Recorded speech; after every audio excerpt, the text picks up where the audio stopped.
Hello guys, இன்னைக்கு ஒரு புது ஸ்டோரி தான் தூக்கிட்டு வந்திருக்கேன். எப்படிப்பட்ட ஸ்டோரினா, horror, thriller plus ghost, romance எல்லாமே இருக்கும். செம்ம ஸ்டோரி. ஹாரருக்கு பஞ்சமே இருக்காது. அந்த மாதிரி பயங்கரமாக இருக்க போகிறது ஸ்டோரி. ஸ்டோரியோட டைட்டில் என்ன தெரியுமா? இந்த வீடு சாதாரணமானது இல்லை. சில வீட்டுக்கு ஹிஸ்ட்ரிஸ் இருக்கும், நிறையா கதை.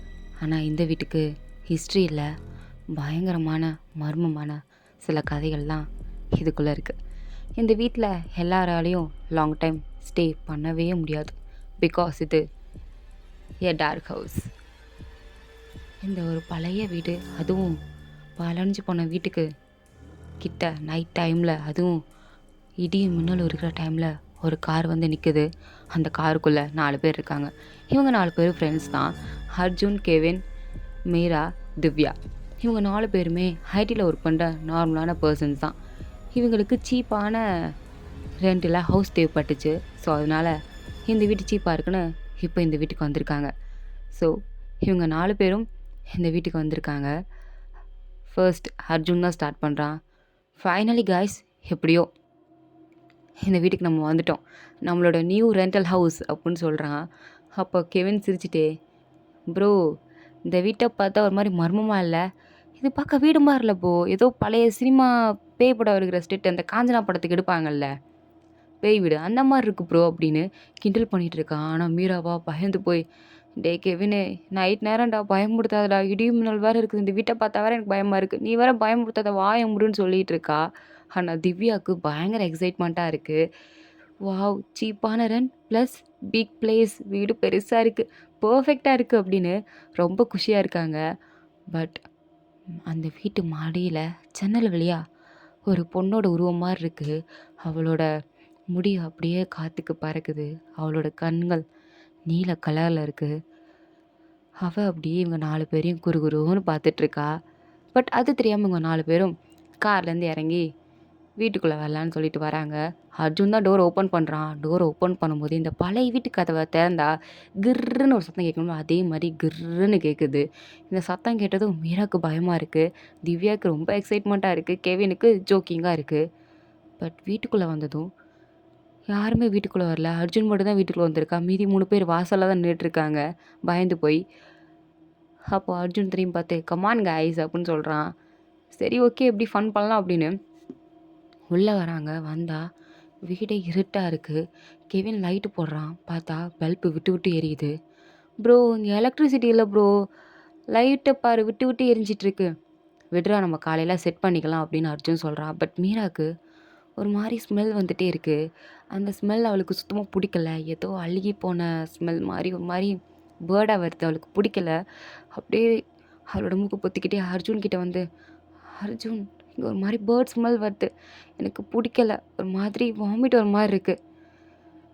ரிலாக்ஸ் மீரா, இங்கே பழைய வீடில் பூட்டியே இருந்திருக்கும், ஸோ அதனால் ஸ்மெல் வருது, நம்ம காலையில் எல்லாம் க்ளீன் பண்ணிக்கலாம் சரியா, நீ ஃபீல் பண்ணாத ஓகே, வேறு ஒன்றும் இருக்காதுல்ல, ஒன்றும் இருக்காது மீரா, ரிலாக்ஸ் அப்படின்னு சொல்லிட்டு விட்டுட்டான். பட் மாடியில் டொம்முன்னு ஒரு சத்தம் கேட்குது, வேட்டு வெடிக்கிற மாதிரி. ஆனால் அது யாருக்கும் கேட்கல, கெவினுக்கு மட்டும் கேட்டுட்ருக்கு, மாடியில் ஏதோ உடையிற மாதிரி சத்தம் கேட்குது அப்படின்னு. அப்போ எல்லோரும் ஹாலில் உட்காந்துருக்கும் போது திவ்யா, சரி நான் போய் கிச்சன்லேருந்து தண்ணி எடுத்துகிட்டு வரேன் அப்படின்னு கிச்சனுக்கு போகிறா. பட் கிச்சனில் லைட்டு டப்பு டப்பு டப்புன்னு விட்டு விட்டு ஆஃபாக எரிஞ்சிட்ருக்கு. என்னடா இது லைட் எரிஞ்சிட்ருக்கு அப்படின்னு லைட்டை பார்க்கும்போது சரணா டேப் ஓப்பன் ஆகுது. அவள் திறக்கலை, ஆனால் ஆட்டோமேட்டிக்காக அது ஓப்பன் ஆகி தண்ணி பாட்டுக்கு கீழே வந்துட்டுருக்கு. இதை பார்த்தது திவ்யா பயந்து போய், யார் யார் அப்படின்னு சத்தம் கொடுக்குறா. அப்போது ஒரு மர்மமான ஒரு குரல் திவ்யா காதுகிட்ட வந்து, வெளியே போ அப்படின்னு கேட்குது. இந்த சத்தம் கேட்டதும் திவ்யா பயந்து போய் அவள் கையில் இந்த கிளாஸை கீழே போட்டு உடச்சிட்டு கத்திட்டே ஹாலுக்கு ஓடி வரா. எல்லோரும் பயந்து போயிட்டாங்க, என்னாச்சு என்னாச்சு அப்படின்னு கேட்குறாங்க. அர்ஜுனா, திவ்யா ரிலாக்ஸ், திவ்யா ரிலாக்ஸ் ஆரு, வாட் ஹேப்பன் என்ன ஆச்சு அப்படின்னு சொல்லும்போது, அர்ஜுன் அர்ஜுன் அது அது யாரோ என்கிட்ட வந்து ஏதோ உனக்கு சத்தம் கேட்டுச்சு, வெளியே போ அப்படின்னு யாரோ சொல்கிறாங்க. அர்ஜுன் எனக்கு பயமாக இருக்குது அப்படின்னு திவ்யா சொல்கிறா. இதை கேட்டதும் மீரா பயந்து போய், எனக்கும் இந்த வீடு சரியாக பண்ணல, நம்ம வெளியே போயிடலாமா, எனக்கு பயமாக இருக்குது அப்படின்னு மீராவும் பயந்து போய் அழுகிறா. அப்போ அர்ஜுன் தான் 2 பேரையும் பார்த்து, நீங்கள் 2 பேரும் ஓவரா இமேஜினேஷன் பண்ணுறீங்க. அப்போல்லாம் ஒண்ணும் இருக்காதுன்னு சொல்லும்போது, இந்த ஒரு பக்கம் கெவின் வேற. ப்ரோ எனக்குமே மாடியில டொம்மு டொம்முன்னு சத்தம் கேட்குது ப்ரோ. அப்போ அர்ஜுன் கடுப்பாயி, அப்போல்லாம் ஒண்ணும் இருக்காதுடா அப்படின்னு சொல்லும்போதே, டொம்முன்னு ஒரு சத்தம். அத கேட்டதும் எல்லாரும் அப்படியே ஃப்ரீஸ் ஆகி போய் நின்றுட்டுருக்காங்க. மீரா ஒரு கட்டத்தில் அழுகவே ஆரம்பிச்சிட்டா. அர்ஜுனா, நீ ரிலாக்ஸ் ஆயிரு மீரா. நான் போய் மேலே பார்த்துட்டு வரேன். நோ நோ அர்ஜுன், நீ என் கூட இரு. எனக்கு பயமாக இருக்குது. எனக்கு பயமாக இருக்குது. நீ பயப்படாத. நான் போய் பார்க்குறேன். திவ்யா, மீராவை பார்த்துக்கோ. இல்லை கெவின், எனக்கு பயமாக இருக்குது கெவின். நீயாவது இரு கெவின். இங்கே பாரு திவ்யா, பயப்படாத. போய் பார்த்தா தானே என்ன இருக்குன்னு தெரியும். பயப்படாம இருங்க. நாங்கள் போய் மேலே பார்த்துட்டு வரோம் அப்படின்னு மேலே போகிறானுங்க. இப்போயுமே லைட்டு பிளிங்க் ஆகிட்டே தான் இருக்குது. ஃபுல்லாக லைட்டு வந்து வரலை. பட் ஏதோ விட்டு விட்டு எரிஞ்சிட்ருக்கு. ஸோ அதனால் அவனுங்க ஸ்டெப்ஸ் கிட்ட போகிறானுங்க. அதை பார்த்தாலே அந்த சைடு லைட் இல்லை போல். ஸோ பயங்கர இருட்டாக இருக்குது. ஒரு மாதிரி பீதியாக தான் இருக்குது. அர்ஜுனுக்கே லைட்டாக பயமாக தான் இருக்குது. கெவினா பயந்து போயிட்டான். ப்ரோ எனக்கு இந்த ஸ்டெப்ஸை பார்த்தாலே ஒரு நல்ல ஃபீலிங் வர மாட்டேங்குது ப்ரோ. ஒரு கேவலமான ஃபீலிங் தான் ப்ரோ வருது. வா ப்ரோ போயிடலாம். டேய் பயப்படாத, அதெல்லாம் ஒன்றும் இருக்காது. போய் பார்த்தா தானே தெரியும். உனக்கு தான் தெரியும்ல, இந்த வீட்டுக்கு ரெண்ட் கொடுக்குற அளவுக்கு தான் நம்மகிட்ட காசு இருக்குது. அதை தவிர்த்து காசு இல்லை. பேசாம வா, நம்ம இங்கே தான் இருந்தாகணும் அப்படின்னு அர்ஜுன் சொல்கிறான். கெவினுக்கும் சுச்சுவேஷன் புரியுது. பட் இருந்தாலும் பயங்கரமாக பயமாக இருக்குது. சரின்னு 2 பேரும் ஸ்டெப்ஸ் ஏறி மேலே போகிறானுங்க. ஆளுக்கு ஒரு டார்ச் லைட்டை வச்சுட்டு. ஏன்னா ஸ்டெப்ஸ் கிட்ட லைட் எதுவும் இல்லை, ரொம்ப இருட்டாக தான் இருக்குது. ஸோ ஏறி போய் டெரஸில் போய் பார்த்தா, டெரஸில் ஒரு ரூம் மாதிரி தான் இருக்குது. அங்கே எதுவுமே இல்லை, நார்மலாக தான் இருக்குது. அங்கே ஒரு பெரிய ஒரு பழைய மிரர், அப்படியே 4 பேரையும் சேர்த்து அந்த மிரரில் பார்த்துடலாம் போல். அந்த மாதிரி ரொம்ப பெருசாக இருக்குது. அந்த கண்ணாடிக்கு பார்த்ததும் கெவின் பயந்தே போயிட்டான். ப்ரோ இங்கே பாரு ப்ரோ, எவ்வளோ பெரிய கண்ணாடி வச்சுருக்காங்க. எதுக்கு இவ்வளோ பெரிய கண்ணாடி? இதுக்கு முன்னாடி இருந்தவங்க வச்சுருந்துருப்பாங்க. மேபி அவங்க ஃபேஷன் டிசைனிங்கில் இன்ட்ரெஸ்ட் இருக்கவங்களா இருக்கலாம். இல்லை இந்த ஜாப் பண்ணுறவங்களா இருக்காங்க. ஸோ அவங்க தானே இந்த மாதிரி மிரர்ஸ்லாம் யூஸ் பண்ணுவாங்க. ஸோ இருக்கலாம் அப்படின்னு சொல்லிட்டு திரும்புகிறானுங்க. பின்னாடி ஏதோ ஒரு பொண்ணு நிற்கிற மாதிரி இருக்குது. அந்த மிரரில் ஒரு குட்டி பொண்ணு இருக்கிற மாதிரி இருக்குது. அதை பார்த்தது கெவின், ப்ரோ இப்போ பின்னாடி யாரும் இருந்த மாதிரி இல்லை அப்படின்னு சொல்கிறான். அர்ஜுனும் அதை கேட்டுட்டு, எனக்கும் அப்படி தான் தோணுது அப்படின்னு சொல்லிட்டு 2 பேரும் திரும்பி பார்க்குறானுங்க. பார்த்தா மிரர் தான் இருக்குது. பொண்ணு உருவமும் இல்லை, எந்த உருவமும் இல்லை. அப்போ அர்ஜுன் சிரிச்சிட்டே, நான் தான் சொன்னலடா அப்போல்லாம் ஒன்றும் இருக்காது அப்படின்னு சொல்லும் போதே டப்புன்னு ஒரு சத்தம், டப்புன்னு ஒரு வெளிச்சம் வருது. என்னன்னு பார்த்தா அந்த கண்ணாடி டப்புன்னு உங்கள் கண்ணு முன்னாடி அப்படியே சில்லு சில்லாக நொறுங்கி கீழே விழுகுது. அர்ஜுன் கெவின் கால் கிட்ட வரைக்குமே அந்த கண்ணாடி துண்டு வந்து விழுகுது. இதை பார்த்தது ஒரு செகண்ட் அர்ஜுனு கெவினும் அப்படியே ஆடி போயிட்டானுங்க. வார்த்தையே வரல. அப்படியே 2 பேரும் பயந்து போய் ஒருத்தருக்கு ஒருத்தர் பார்த்துட்ருக்க. கீழே மீரா யாருக்காவது கால் பண்ணலாமா அப்படின்னு ஃபோனை எடுத்து பார்த்துட்ருக்கா. பட் சிக்னல் 0ல் இருக்குது. சுத்தமாக சிக்னல் இல்லை. திவ்யா ஒரு பக்கம் மேலே போய், இதுக்கடுத்து இந்த வீட்டில் இருக்கக்கூடாது, என்னென்னமோ சத்தம் கேட்குது, எனக்கு ரொம்ப பயமாக இருக்குது அப்படின்னு வீட்டை விட்டு வெளியில் போயிடலாம் அப்படின்னு அந்த மெயின் டோரை ஓப்பன் பண்ணுறா. பார்த்தா டோர் அப்படியே ஜாம் ஆகி ஸ்ட்ரக் ஆகிருக்கு. அவள் எவ்வளோ தூரம் ட்ரை பண்ணி ஓப்பன் பண்ண ட்ரை பண்ணாலும் அதனால் ஓப்பன் பண்ண முடியல. திருப்பி மீராவை பார்த்து, மீரா அங்கே என்ன ஃபோனை பார்த்துட்ருக்க, வந்து எனக்கு ஹெல்ப் பண்ணு, நம்ம இங்கேருந்து எப்படியோ தப்பிச்சு போகணும், எனக்கு ரொம்ப பயமாக இருக்குது, நீ வா அப்படின்னு கூப்பிட்றா.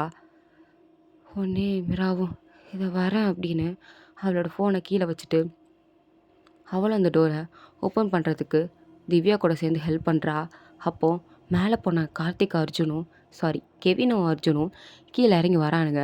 இவளுக்கு 2 பேரால் டோர் ஓப்பன் பண்ண முடியல. அப்போது டம்முன்னு ஒரு சத்தம். இவங்க 2 பேர் பின்னாடிலேருந்து ஒரு வாய்ஸ், இதுக்கடுத்து உங்களால் வெளியே போக முடியாது, வெளியே போகவும் கூடாது அப்படின்னு ஒரு வாய்ஸ். இதை கேட்டது 2 பேரும் அப்படியே பயந்து போய் வராங்க. வந்து அர்ஜுன் பின்னாடி போய் மீரா ஒழிஞ்சிக்கிறா. கெவின் பின்னாடி போய் திவ்யா ஒழிஞ்சிக்கிட்டு ஏதோ சத்தம் கிடச்சின்னு 2 பேரும் அழுதுட்ருக்காங்க. அப்போ இவ்வளோ நேரம் விட்டு விட்டு எரிஞ்சிட்டு இருந்த அந்த லைட்ஸ் எல்லாம் ஆட்டோமேட்டிக்காக அப்படியே கட் ஆகுது. ஒரு குண்டூசி சத்தமும் கேட்க மாட்டேங்குது, ஒரு வெளிச்சமும் இல்லை. அப்போ அர்ஜுன் எமர்ஜென்சி லைட்டை ஆன் பண்ணுறான். அது ரெட் கலர் ஷேடோவை காட்டுது. அப்போ மீரா கேட்குறா, எமர்ஜென்சி லைட் ஒயிட் கலரில் தானே இருக்கும், இது என்ன ரெட் கலரில் இருக்குது, ஒரு மாதிரி அமானுஷ்யமாக இருக்கே அப்படின்னு பயந்து கேட்கும்போது அர்ஜுனும் அதான் எனக்கும் தெரியல அப்படின்னு சொல்கிறான். அப்போ அந்த வாலில் யாரோ ரத்தத்துலேயே எழுதுகிற மாதிரி தெரியுது. என்னன்னு பார்த்தா இந்த வீட்டுக்கு நிறையா சோல்ஸ் தேவைப்படுது அப்படின்ருக்கு. கெவினா, "என்னது இது? எனக்கு புரியலையே" அப்படின்னு சொல்கிறான். அப்போ அதில் அப்பாயி திருப்பியும் எழுதுது, "திஸ் ஹவுஸ் நீட்ஸ் சோல்ஸ்" அப்படின்னு. இதை பார்த்ததும் அப்படியே 4 பேர் பயந்து போய் நின்றுட்டுருக்காங்க. அப்போது திவ்யா காதுகிட்ட ஒரு வாய்ஸ், "ரொம்ப லேட் ஆயிடுச்சு" அப்படின்னு. ஸோ இதோட இந்த பாட்டு வந்து கம்ப்ளீட் ஆகுது. எபிசோட் 2, யார் அந்த ஆவி தெரிஞ்சா கமெண்ட் பண்ணுங்கள். ஓகேவா? Tata bye, see you later. இந்த வீடியோ பிடிச்சிருந்தா மறக்காமல் லைக் பண்ணுங்கள். அண்ட் நிறைய பேர் கேட்டுட்ருக்கீங்க இந்த சேனல்லே எஃப்எஃப் போடுங்கக்கா போடுங்கக்கான்னு. எஃப்எஃப் வந்து நான் டெய்லியுமே கண்டினியூஸாக போட்டுட்ருக்கேன் டெலகிராம் சேனலில். டெலகிராம் சேனலோட லிங்க் டிஸ்கிரிப்ஷன்லேயும் நான் கொடுத்துட்றேன். எல்லோரும் அந்த சேனலை கிளிக் பண்ணி போய் ஃபாலோ பண்ணி வச்சுக்கோங்க. பிகாஸ் நான் யூடியூப் சேனலில் இருந்த வரைக்கும் தினமும் வீடியோ போடுவேனான்னு கேட்டால் எனக்கே தெரில. என்றைக்காவது ஒன்று விட்டு விட்டுட்டு தான் போடுவேன். பட் டெலகிராம் சேனலில் டெய்லி வீடியோஸ் வந்து நான் அப்லோட் பண்ணிக்கிட்டே தான் இருக்கேன். 1 ஆர் 2 டேஸ் வேணால் நான் மிஸ் பண்ணியிருப்பேன். பட் நான் இப்போ கன்டினியூஸாக வீடியோ அப்லோட் பண்ணிக்கிட்டு இருக்கேன். ஜிம்மன் வீடியோ, ஜங்குக் வீடியோ, டேங் வீடியோ அப்லோட் பண்ணிகிட்ருக்கேன். உங்களுக்கு வேணும்னா நீங்கள் அந்த சேனலுக்கு போய் பாருங்கள். நீங்கள் ஜாயின் கூட பண்ண வேணாம், ஜஸ்ட் பாருங்கள். உங்களுக்கு பிடிச்சிருந்தா ஜாயின் பண்ணிக்கோங்க. ஓகேவா? தேங்க்ஸ் ஃபார் வாட்சிங் மை வீடியோ கைஸ்.